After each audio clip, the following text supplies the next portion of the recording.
जो बीत गया उस पर बात मत कीजिए, जो बीत गया उस पर बात मत कीजिए और जो वक़्त बच गया उसे बर्बाद मत कीजिए। Hello guys, welcome to my YouTube channel में आप सभी को स्वागत है। चलिए आज मैं बताने के लिए जा रहे हैं class 10th biology objective question VVI 2025 के लिए बहुत इंपॉर्टेंट क्वेश्चन है। जो भी बच्चे 2025 में क्लास 10th का तैयारी कर रहे हैं, क्लास 10th का एग्जाम देने वाले हैं, उनके लिए बहुत इंपॉर्टेंट क्वेश्चन मैं लेके आई हूँ। ठीक है, तो चलिए देखते हैं क्वेश्चन क्या है। ठीक है, तो देखिए नंबर 1 में है कि शरीर में भोजन का पचना किस प्रकार की अभिक्रिया है। शरीर में जो भोजन पचता है वो किस प्रकार की अभिक्रिया है। तो इसका आंसर हो जाएगा उपचयन। इसमें 4 ऑप्शन दिया गया है। ठीक है, तो 4 ऑप्शन जब दिया गया है तो इसका आंसर क्या हो जाएगा, उपचयन। ठीक है, शरीर में भोजन का पचना किस प्रकार की अभिक्रिया है, तो उपचयन की अभिक्रिया है। ठीक है, अगला प्रश्न है आपका 2 नंबर का, कवक में पोषण की कौन सी विधि पाई जाती है। ठीक है, कवक में पोषण की कौन सी विधि पाई जाती है, तो इसका आंसर हो जाएगा मृतजीवी।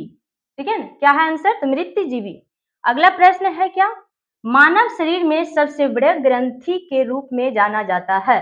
ठीक है, क्या बोला जा रहा है कि मानव शरीर में सबसे बड़े ग्रंथि के रूप में जाना जाता है, क्या चीज को जाना जाता है, तो इसका आंसर हो जाएगा यकृत को। ठीक है, बड़े ग्रंथि के रूप में क्या चीज को जाना जाता है, तो यकृत को।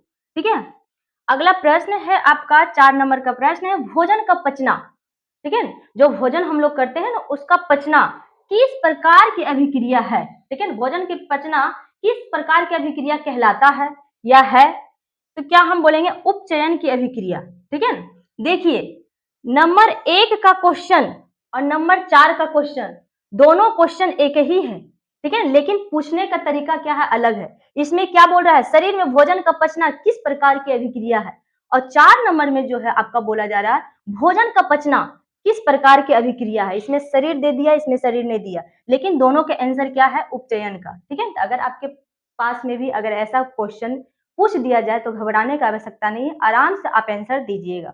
ठीक है, अगला प्रश्न है आपका 5 नंबर का प्रश्न है कि मनुष्य के मुख गुहा में कितने जोड़े लार ग्रंथियां पाई जाती है। ठीक है, तो कितने जोड़े लार ग्रंथियां पाई जाती है, तो 3 जोड़े लार ग्रंथियां पाई जाती है। कितने जोड़े पाई जाती है, तो 3 जोड़े पाई जाती है। अगला प्रश्न है आपका, अमीबा का मुख्य भोजन क्या है। ठीक है, अमीबा का मुख्य भोजन क्या है, तो इनमें से सभी, देखिए इसमें दिया गया है कि इनमें से सभी, यानी देखिए इसमें 3 ऑप्शन है, शैवाल के टुकड़े, बैक्टीरिया, दूसरा है डायम एवं एक कोशिकीय जीव। ठीक है, इसमें तीनों है। ठीक है ना, तो इसीलिए यहाँ दे दिया है सभी। ठीक है, कहीं कभी कभी रह सकता है कि इनमें से भी सभी, मतलब ये तीनों आपका आंसर है, इसलिए सभी में टिक लगा है। अगला प्रश्न है आपका, निम्नलिखित में किसे प्रकाश संश्लेषण अंगक कहते हैं। ठीक है, इसमें से किसको हम प्रकाश संश्लेषण के अंगक कहते हैं, तो इसका आंसर हो जाएगा पत्ती को। ठीक है ना, पेड़ का जो पत्ती होता है, तो इसमें क्या है, अगला प्रश्न आपका क्या है, निम्नलिखित में किसे प्रकाश संश्लेषी अंगक कहते हैं, तो इसका आंसर हो जाएगा पत्ती को। जो पेड़ में पत्ती होता है उसी को हम क्या कहते हैं, प्रकाश संश्लेषी अंगक कहते हैं।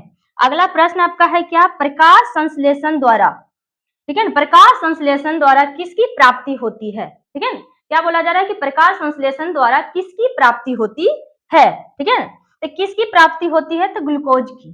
किसकी प्राप्ति होती है, तो ग्लूकोज की प्राप्ति होती है। ठीक है ना, अगला प्रश्न है आपका,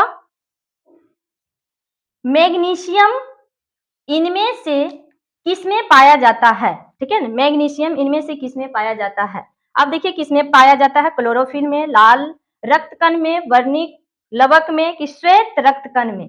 ठीक है, तो इसका आंसर हो जाएगा लाल रक्त कण में। ठीक है, इसमें पाया जाता है क्या चीज, मैग्नीशियम इनमें से किसमें पाया जाता है, यानी लाल रक्त में। रक्त हम किसको बोलते हैं, तो खून को हम क्या बोलते हैं, रक्त बोलते हैं। ठीक है, तो मैग्नीशियम किस में पाया जाता है, तो लाल रक्त में पाया जाता है, यानी लाल खून में पाया जाता है। ठीक है ना, अगला प्रश्न है आपका, मनुष्य के शरीर में, मनुष्य के शरीर की सबसे बड़ी ग्रंथि क्या है।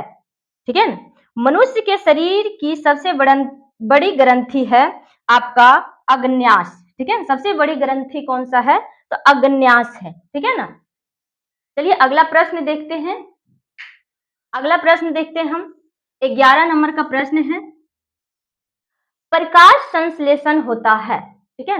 क्या चीज में होता है, यहाँ 4 ऑप्शन दिया हुआ है, रात में होता है कि दिन में होता है कि दिन रात दोनों में होता है, सुबह शाम होता है। तो प्रकाश की यहाँ बात किया जा रहा है, प्रकाश संश्लेषण होता है। तो आपको पता होगा कि प्रकाश कब निकलता है, रात में निकलता है या दिन में निकलता है। तो प्रकाश जब भी निकलता है तो दिन में निकलता है, इसलिए इसका आंसर क्या हो जाएगा, दिन में। प्रकाश संश्लेषण कब होता है, तो दिन में होता है, ठीक है ना। 12 नंबर के क्वेश्चन है आपका, प्राकृतिक में ऑक्सीजन का संतुलन कैसे बना रहता है, ठीक है। प्राकृतिक में जो है ऑक्सीजन का संतुलन वो कैसे बना रहता है, तो इसका आंसर हो जाएगा प्रकाश संश्लेषण, ठीक है। प्रकृति में ऑक्सीजन का संतुलन कैसे बना रहता है, तो कैसे बना रहता है, तो प्रकाश संश्लेषण के द्वारा, ठीक है ना। अगला प्रश्न है आपका, रक्षी कोशिकाएं पाई जाती है, ठीक है। रक्षी कोशिकाएं किसमें पाई जाती है, तो पत्तियों में, ठीक है। रक्षी कोशिकाएं किसमें पाई जाती है, तो पत्तियों में पाई जाती है, ठीक है। अगला प्रश्न है 14 नंबर का प्रश्न है आपका, प्रकाश संश्लेषण प्रक्रिया का मुख्य उत्पाद है, ठीक है ना। प्रकाश संश्लेषण प्रक्रिया का मुख्य उत्पाद है, क्या है, ऑक्सीजन है, ठीक है ना। क्या है, तो ऑक्सीजन है। अगला प्रश्न है आपका, प्रकाश संश्लेषण क्रिया में ऑक्सीजन बाहर निकलता है, ठीक है। प्रकाश संश्लेषण क्रिया में ऑक्सीजन बाहर निकलता है, क्या चीज से बाहर निकलता है, जल से निकलता है, CO2 से निकलता है, ग्लूकोज से निकलता है, या सभी से निकलता है, या इनमें से सभी। तो इसका आंसर क्या हो जाएगा, जल से, ठीक है ना। प्रकाश संश्लेषण क्रिया में ऑक्सीजन बाहर निकलता है, तो ऑक्सीजन क्या चीज से बाहर निकलता है, तो जल से बाहर निकलता है, ठीक है ना। अगला प्रश्न है आपका, इनमें किसके द्वारा अमीबा में भोजन का अंतःग्रहण होता है, ठीक है ना। तो किन में होता है, तो केंद्रक में होता है। इसका आंसर क्या हो जाएगा, सही आंसर हो जाएगा इसका केंद्रक, ठीक है ना।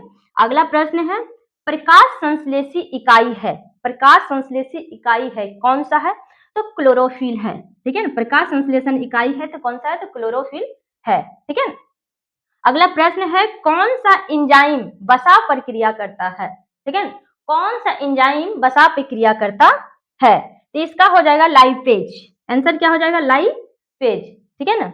अगला प्रश्न है, आयोडीन की कमी से कौन सा रोग होता है, रोग यानी बीमारी, ठीक है ना।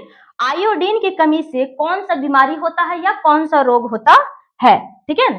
तो आयोडीन की कमी से कौन सा रोग होता है, तो घेंघा रोग होता है। कौन सा रोग होता है, घेंघा, ठीक है।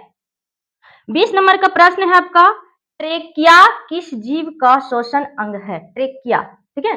कौन सा जीव का श्वसन अंग है, तो क्या है ये, कॉकरोच। इसका सही आंसर क्या हो जाएगा, कॉकरोच।